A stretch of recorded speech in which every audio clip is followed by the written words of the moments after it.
The hospital's fluorescent glare washed everything in a cold, sterile light. My mother-in-law's hand trembled slightly in mine as we waited near the pharmacy counter. Her blood pressure had soared without warning, and my father-in-law's face was tight with worry. I had driven through the hollow quiet of midnight to bring them here. "Sherry," my mother-in-law murmured, her voice thin with fatigue and gratitude. "I'm so sorry, dragging you out like this in the dead of night." I squeezed her hand gently. "It's nothing, Mom. Ryan's tied up with work. Taking care of you both is the least I can do. I am your daughter after all." Just then, a voice sliced through the hushed atmosphere like a blade. "Sherry. What a coincidence." I turned. Susan, Ryan's secretary, stood there, one hand resting possessively on the subtle curve of her belly, but it was the man beside her who froze the air in my lungs. Ryan. His arm was hooked firmly under hers, a pillar of support meant for someone else. My gaze dropped to her stomach. She saw me looking and let her fingers drift over it slowly, deliberately. A silent declaration. Rage, hot and sudden, flooded my veins. Susan's eyes glinted with something like triumph before she softened her expression and reached for my hand. Her touch was feather-light, falsely gentle. "Sherry, please," she said, her voice a carefully crafted whisper. "This is all my fault. Don't be angry with Ryan." I hadn't uttered a word, hadn't needed to. That one sentence laid everything bare. Ryan's eyes were fixed on me, watchful, defensive. He stood poised as if to shield her from me, from his wife. I met his gaze, my own gone sharp and cold. "Don't you think," I said, each word measured, "you owe me an explanation?" He released a long, weary sigh. Then, without looking at me, he turned to Susan, his voice dropping into something tender and shielded. "Let me take you to get your medicine first. I'll handle the rest." The rest, as if I were just another item on his list, something to be managed. His soft, tender voice gave me goosebumps. In the 6 years we'd been married, he had never spoken to me in that tone. As I watched, he stayed close to Susan and helped her collect several large bags of prenatal and health supplements. Here I was in the middle of the night, helping his mother get medical care, while he was busy tending to his secretary's pregnancy. I sat on a bench in the hallway waiting for Ryan to come give me an explanation, but just then, my in-laws walked straight past me without a word, heading directly toward Ryan and Susan. Ryan looked sincere and apologetic as he held his mom's hand and said, "I didn't mean to keep this from you. I hope you can understand. Susan and I truly love each other. She's carrying your grandchild, so please don't blame her." Over the 6 years of our marriage, whenever my mother-in-law and I disagreed, Ryan always asked me to give in because she was older. I thought that was just his nature, or maybe just his way of being filial, but now seeing how he shielded Susan in every way, I realized I was the clown in this whole story. Susan reached out and held my mother-in-law's hand as well. "I never meant to ruin Ryan's marriage," she said. "We genuinely love each other. I just want to give him a child. I hope you and Mr. Smith can understand." Upon hearing that Susan was pregnant, my mother-in-law beamed with joy, but she did glance at me hesitantly. After all, I'd been giving her a large allowance every month, something Susan could never match financially. Still, my heart went completely. Ryan, my husband, had no shame in parading his pregnant mistress right in front of me, acting as if my presence didn't matter at all. Did he really think I was so easy to push around? Sensing the tension in the air, Susan began to sob softly. "You can scold me however you want, but the child is innocent. Please don't ever hurt my baby." Her tears streamed down her cheeks. Ryan, seeing this, quickly wiped them away with a pained expression and said to his mother, "Say something, will you? Don't you know how important it is to keep a pregnant woman emotionally stable? I'm planning to bring Susan home tomorrow so I can take care of her. Is that okay?" In all our years of marriage, I had never gotten pregnant. I knew my in-laws had spoken poorly of me behind my back about that. Perhaps keeping that in mind, my father-in-law finally opened his mouth. "Well, since Susan is carrying a Smith family child, let's bring her home." Everyone just tried to be patient and get along. Just like that, they had made a decision without me. For a moment, I felt like a complete outsider. I let out a cold laugh and asked, "So no one's gonna ask what I think?" My face was full of displeasure, but Ryan looked even more annoyed than I did. Standing protectively in front of Susan, he said, "You heard everything already. What's left to discuss with you?" I couldn't help but laugh bitterly. For 6 years I had cooked and cleaned, taken care of his parents, and now not only was I blindsided with this betrayal, but he still dared to treat me as if I was the unreasonable one. Susan, who had seemed perfectly fine a moment ago, began crying again as if on cue. "Ryan, maybe I should just leave and get rid of the baby," Susan said hesitantly. My mother-in-law immediately grew upset. "This is the Smith family's grandchild. You absolutely cannot leave, and you definitely cannot abort the baby." Ryan turned and pointed at my face. "Say something," "Sherry, can't you see how scared you've made Susan? That child is mine. If you have a problem, take it up with me. Stop taking it out on her." But Susan quickly grabbed Ryan's hand. "No, Ryan, I don't want you to be upset. That would break my heart." The two of them held hands, gazing at each other with tears in their eyes as if I were some kind of cruel villain bent on destroying their love. My in-laws nodded and smiled, clearly pleased with Susan. I couldn't stand it anymore. I turned around and left. I drove home by myself. The next morning, I was woken by laughter coming from the courtyard. Turned out Ryan had brought his secretary home. Last night when housekeeper brought my breakfast, he told me that Susan had even tried to move into the master bedroom. Fortunately, Ryan's mother stopped her, saying, "Sherry is still the heiress of the Summer family. We'll need her help with many things in the future. We can't afford to offend her completely." The housekeeper glanced at me, clearly nervous that I'd be angry. I signaled him to go on. He hesitated, then continued, "They said all of Susan's pregnancy expenses would be covered by you once the baby is born. You'll be the one to take care of it since you can't have children. They want you to experience the joy of motherhood this way." My face turned pale with rage. I gritted my teeth. "And what else did they say?"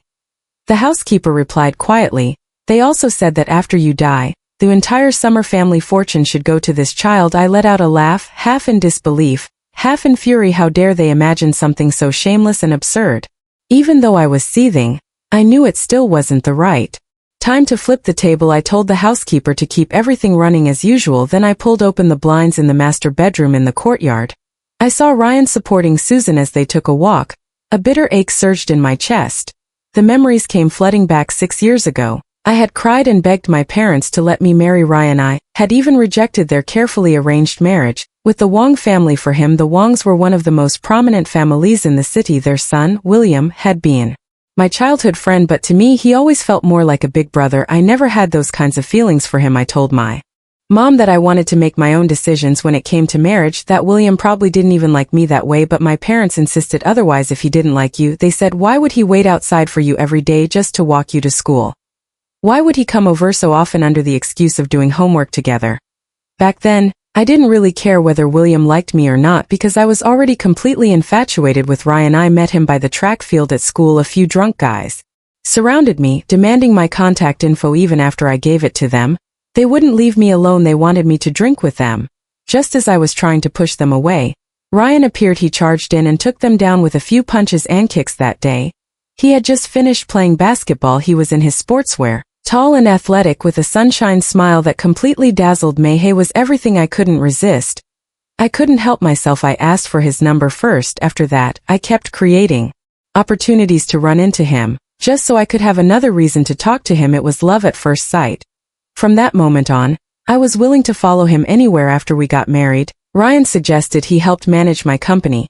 He said he wanted me to live a happy life as a full-time wife. I agreed. It felt right. A couple should support each other. He would build his career and I would back him fully. My parents warned me to think it over. They asked if he was only with me because of my family's wealth and if maybe he didn't truly love me. I argued with them fiercely. I told them they were being ridiculous and unfair to him. I insisted we love each other sincerely. Don't you ever slander him like that again. Ryan came from a poor mountain village. His family's financial situation was very modest. After we got married, I moved both his parents into the Summer family. I only brought Ryan's parents to live with us so it would be easier to take care of them. They quit their small workshop jobs back in their hometown and started living comfortably in the monthly allowance I gave them. They went around proudly showing off that their son had become a big boss, which led to a flood of relatives from the Smith family coming to me for help. The girls wanted my help finding wealthy, well-connected families in the city to marry into. The boys came to me after graduating asking for jobs. I did my best to meet all their requests. After all, we were husband and wife. Helping his family a little didn't seem like a big deal. Back before I got married, on the night of my engagement, William gave me a stock transfer agreement.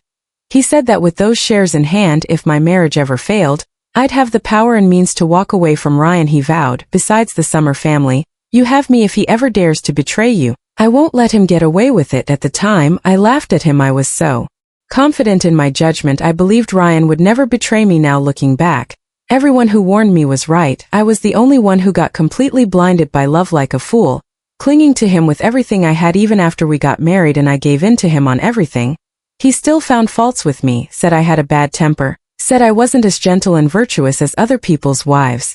I changed myself for him. My best friends used to laugh and say, wow, a spoiled heiress turning into someone else. Entirely for a man because of all Family&loves were very pleased with May's relatives often praised me for being beautiful and kind-hearted but Ryan, he was the only one who could always pick out flaws in May. Used to think it was because I wasn't good enough. Now I realize it's because he never loved me. He only ever saw me as a stepping stone. Of course, he couldn't see anything good in me. Around lunchtime, Susan came to call me to eat. I didn't bother responding to her, so she started crying outside my door, loud enough for Ryan to hear. Ryan, Sherry seems to really hate me. I was just being nice and asked her to eat, and she yelled at me. She sobbed. I opened the door to find Susan standing there with tears streaming down her face like a tragic movie star. Ryan rushed to hold her, his voice full of concern. Don't cry, I'll talk to her. When Susan saw me come out, she pulled out a lipstick and handed it to me. Sherry, this is a little gift for you, a token for our first proper meeting. Let's try to get along as a family, okay? A family. She really thought she could just move into my home like it was nothing. I slapped the lipstick out of her hand. In your dreams, who are you pretending for? With that fake sweetness, Susan burst into loud sobs and ran straight into Ryan's arms. He glared at me and stormed over, raising his hand and slapping me hard across the face. Sherry Summer, he roared, I told you yesterday Susan is pregnant. She needs to stay calm. Are you trying to kill her with stress? You're a damn shrew. A shrew. That's what he called me. His eyes were full of fury like he wanted to devour me whole. That slap shattered every last bit of love I had left for him, and I knew exactly why he dared to hit me. Because I had always been too obedient, because I had tolerated everything from him and his family. He had completely forgotten that he was nothing more than a live-in husband in the Summer household. I struck back immediately, landing 2 sharp slaps on either side of his face. I used all my strength. His cheeks turned red and swollen. Instantly I stared at me, stunned. Sherry, you actually hit me.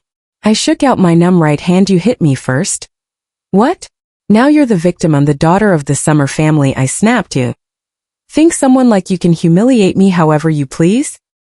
His mother quickly stepped in to de-escalate the situation. Sherry dear, Ryan was just acting on impulse. Don't take it to heart. Then she pulled Ryan aside and gave him a sharp look, clearly warning him to cool down. It was the first time Ryan had ever raised a hand to me. I could tell he was nervous, but with Susan there, his pride as a man was clearly triggered. He turned his head and stubbornly refused to apologize. His mother finally shouted at him. Ryan, that seemed to snap him out of it. He realized pushing this further wouldn't end well for him. Fine, he muttered. I was too emotional, but if you had just come to lunch with Susan, none of this would have happened. That wasn't an apology, that was blaming me. Felt ice spread through my chest. I didn't eat dinner with them that night. The next day, I slept in until noon and skipped lunch too. Then I left the house. My assistant told me rumors had already spread throughout the company. People were saying my husband brought his secretary home, and that she was already pregnant. I had just stepped outside when Ryan texted me, asking me to pick up 2 boxes of Hawthorne pastries for Susan on my way back. He said she might be carrying a baby boy and was craving something sour. He even suggested I should buy her a small gift to apologize for what I said to her yesterday. I couldn't help but laugh at the absurdity of it all. I replied flatly, you really have no idea what's going on, do you? Right after that, the housekeeper sent me a message. He told me Susan had taken all the health supplements me mom had given me, claiming they were good for her pregnancy. Ryan's whole family was overjoyed. Ryan even told everyone that whatever Susan wanted to eat, the household would provide it without question. I couldn't believe that my mother's thoughtful gesture had ended up benefiting a homewrecker. Even Ryan's mother, who I always thought was the most sensible and clear-minded of them all, had gone along with it since they were clearly showing no shame. I saw no reason to keep pretending either. I went straight to the office and called a senior executive. I announced a full personnel restructuring and a major shift in management. I declared my official return to the company and announced that Ryan was being removed from his role as general manager, fired on the spot. He was banned from ever stepping foot in the company again. The entire room was in shock. I didn't give any further explanation. I simply had my assistant issue a public, if Ryan and his family want a healthy baby boy, they can raise him on their own dime. After dealing with everything, I went back to my parents' house. From the moment I made my decision, Ryan had been calling me non-stop. I didn't answer a single call. My mom noticed how worn out I looked and asked gently, Sherry, what's wrong? What happened?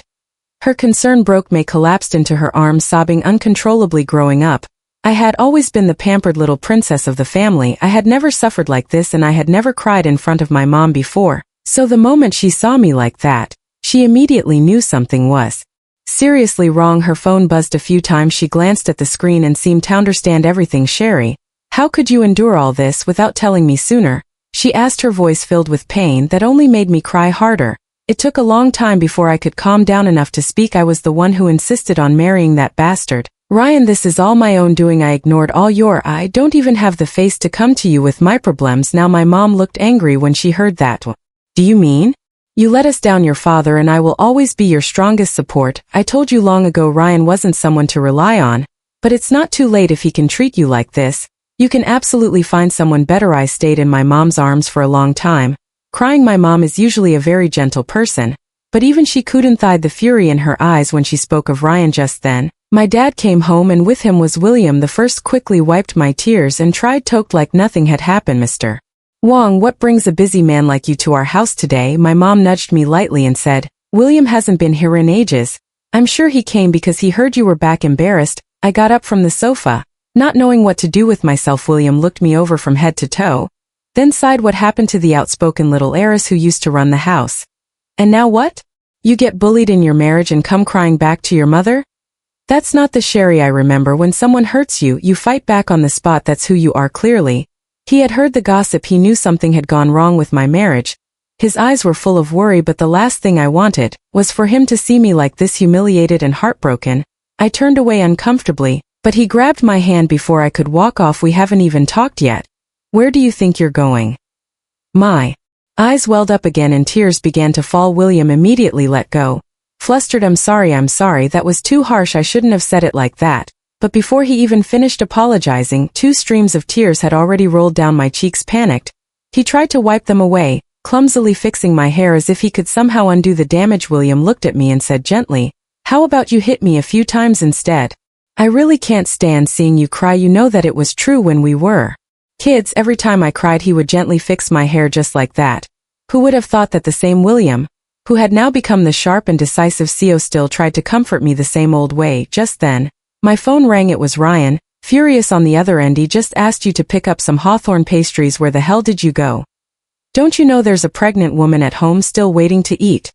My parents could clearly hear the arrogant, domineering tone of his voice. William snatched the phone from my hand, hung up without hesitation and snapped, that arrogant bastard, one day he'll pay for this. I didn't go home that night. No matter how many times Ryan called, I didn't answer. The next day I finally returned home around noon. Ryan was sitting on the sofa glaring at me in silence. I ignored him and walked straight to my room. The housekeeper cautiously came to find me and reported, while you were gone yesterday, Miss Dre Susan kept throwing tantrums all night because she wanted Hawthorne pastries. None of us got any sleep this morning. She woke up in a foul mood and yelled at me, said the food I made was awful, and told me if I didn't want to work here, I should pack my things and leave. Honestly, if you hadn't warned me ahead of time, I would have already quit. I told him calmly, just endure it a few more days. The more arrogant they get, the sooner they'll bring about their own downfall. Susan thought just because she was pregnant, she could ride roughshod over me. She really had no idea who she was dealing with. After learning everything that had happened at home, I went downstairs and sat across from Ryan, staring coldly at the slap mark still faintly visible on his face. Before I could even speak, he exploded with anger. Sherry, Summer, so you still remember to come home? I couldn't help but laugh. This is my home. Since when do you get to decide when I come back? Just then, Susan stormed in with Ryan's parents. Clearly furious, she slammed a bank card on the table and shouted, Ryan, didn't you say this card had no spending limit? Why did the cashier say it was declined? I had to ask Uncle and Auntie to help me pay, but even combined, they couldn't come up with enough for a bag that cost under 20 grand. Ryan looked stunned. That's impossible. That card has no limit. It's the one Sherry gave meth. And he turned and glared at me. Sherry, did you do something to the account? At this point, I wasn't interested in saving face for him anymore. I froze it. I said calmly, if I don't want you to spend, then you won't spend. What are you going to do about it? Susan's eyes turned red as she leaned on Ryan's shoulder, whining, Ryan, you really need to handle this. I saw 3 bags I liked. I really wanted to. Of course, Ryan didn't want to lose face in front of the woman he adored. He grabbed my arm, trying to pull me into the next room to talk, but my bodyguards, already arranged in advance, slammed him face down onto the table before he could move me an inch. Furious, Ryan, Sherry, what the hell are you doing? I calmly smoothed out my clothes and said coldly, what do you think you are?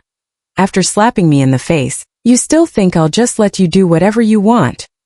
Ryan's parents finally stepped in once. They saw I had brought bodyguards. This is all a misunderstanding. His mom said Ryan didn't mean to hurt you. Let's all just sit down and talk this out. I let out a cold laugh. Talk if I hadn't brought bodyguards. You'd all just try to force money out of me again. Admit it, you wouldn't let me leave here so easily. Cornered. Ryan's mother had no response. Susan was so frightened she didn't dare speak. I sneered. Weren't you two supposed to be in love? Why are you cowering now? Ryan barked. If you have a problem, take it out on me. Don't go after Susan. I was speechless. How dumb could he be? He couldn't even protect himself anymore, and he was still shielding her. Susan, seeing that Ryan was still defending her, quickly added, it's not that I don't want to deal with it, Ryan, but I'm pregnant. If anything happens, none of us can bear the consequences. I smiled and reached out, pretending like I was just going to gently touch her belly. But Ryan's father suddenly shoved me to the ground. That's my grandson, he shouted. I don't care if you're the golden goose of the Summer family. Stay the hell away from my grandson. I sat on the floor in pain, thinking back to the first time I met Ryan's parents. I had brought gifts and visited their home with sincerity. They were so overjoyed they cried, thrilled that their son had finally found a wife. They practically wanted to serve me a banquet in their stone table, and now, for the sake of a mistress and an unborn child, they had the audacity to lay hands on me. A few minutes later, William arrived right on time. When he saw me on the floor, his face darkened. Who did this? He roared. I pointed straight at Ryan's father. William's bodyguards rushed over and immediately restrained him. Ryan lost it. Let go of my dad. What are you trying to do?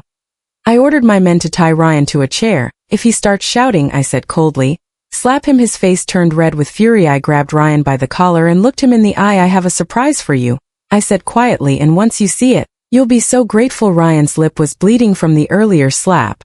His parents were yelling in outrage, but it made no difference. Susan was frozen with fear, standing stiffly in place, unable to move. I grabbed her chin and asked, are you sure the baby you're carrying is even Ryan's? Ryan snapped, what the hell are you talking about? Don't say such nonsense. But the truth was, I had already asked William to help me with something yesterday. With the Wong family's resources, this task was nothing. I pulled out the photos and chat records that William had sent me, pictures of Susan and her ex, plus their private messages. When Susan saw the evidence, her face turned pale. How did you get these? Ryan finally realized the truth. Susan had been seeing another man the entire time. She had always looked down on Ryan for being a live-in husband, but after that man got her pregnant, he vanished without a trace, not even offering money for an abortion out of desperation. Susan turned to Ryan to clean up the mess. Ever since the day I saw Ryan taking Susan to her prenatal checkup, I had already started laying the groundwork. No matter how much I once loved Ryan, I wasn't stupid enough to hand the entire Summer family fortune over to him. I had once given him full management of the company, so naturally I had the power to take it back whenever I please. With everything laid out, Ryan turned to Susan screaming, is this true? You used me like some idiot this whole time. Even at this point, Ryan was still hung up on whether or not there had ever been love between them. I cut him off. You've already been officially dismissed from Summer Holdings. I'll be conducting a full audit of all the accounts you handled while you are in charge. Any discrepancies, every single cent you'll pay back. Ryan panicked. Sherry, it's all a misunderstanding. I was tricked. I swear, please just give me another chance. William couldn't take it anymore. He slammed the divorce papers down in Ryan's face. Sign it. Stop pretending to be pitiful. You know how Sherry is. Once she's made up her mind, there's no going back. Ryan's parents, now aware of the truth, were full of regret. They dropped to their knees begging for forgiveness on his behalf, but I sneered and stopped them. Enough, it's too late. What's the point of all this now? That very day I kicked Ryan, Susan and his parents out of the Summer estate. I informed the residential management to blacklist all four of them. I never wanted to see them near my home again. Once everything was handled, I left the country with William. He reminded me of something I'd long forgotten, my dream of becoming a painter. He said he could help me try. Agoinus, the only child of the Summer family, I had always believed I was obligated to run the family business. Painting could only be a hobby. I once told Ryan about it, but he just sneered and said, only broke scholars do that kind of thing. He had too much pride in his eyes. His woman had to be a perfect homemaker, not someone with dreams of art. So my dream had been shelved for years. Yesterday, I casually mentioned it. Today, he had already arranged everything. After we landed, I saw dozens of missed calls on my phone. My assistant had sent me a message. Ryan had taken his entire family to the company to stir up drama and even brought the media with him. Seeing my frown, William grabbed my phone and said, let me handle stupid stuff like this from now on. Just one sentence, but my heart stirred. Ever since I married Ryan, I'd been the one handling everything. It had been so long since anyone had protected me like that. Ryan had always been busy. Even when I was sick, he never came with me to the doctor. Even when I had trouble getting pregnant and begged him to come with me to the hospital, he always said he had no time because of work. They had been blaming me for being infertile this whole time, but every time I went in for a gynecological exam, the results were perfectly normal. I tiptoed around Ryan's feelings, trying to protect his pride, and in the end, this was the outcome I got. When we arrived in Japan,